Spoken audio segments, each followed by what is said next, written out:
So I didn't expect to come on again today, but these two tips came to my mind, and I said, let me tell you them before I forget the idea. Even if I write it down, sometimes I might write it down, walk away from it, and forget where I wrote it.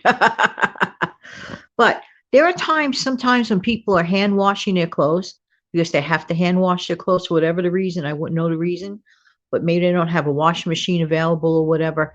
Here is something now, maybe other people have done this, and I just don't know, but one day I just tried this as a fun experiment and it does work.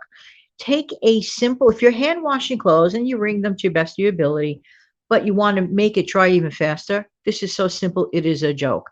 Simply take the still damp clothing, like one at a time. I know it sounds tedious, but if you only have a few articles of clothing, it's not too big of a deal. So you take that damp item of clothing and literally you place it on top of a bath towel or medium-sized towel, whatever the item could fit, and you just roll it into that towel and like sop up whatever, blot it out. It really helps absorb a lot of that water and will increase your line or rack drying time dramatically, like totally dramatically. So just so I'd share that idea. The other idea is, for example, before you know it, it'll be, Memorial Day, and a lot of people make homemade potato salad, which is so yum, yum, yum. And I personally like to add hard boiled eggs to my homemade potato salad.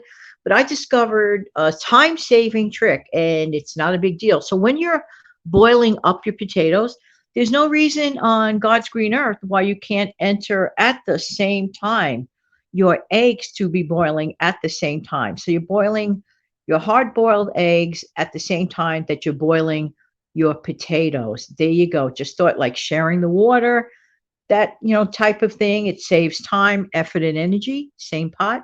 Anything done in a one pot thing situation is always a time saver. So it just came to my mind, and I said I have to mention it to you before I forget. All right, thank you so much for being here. I'll talk to you again tomorrow. Have a great day.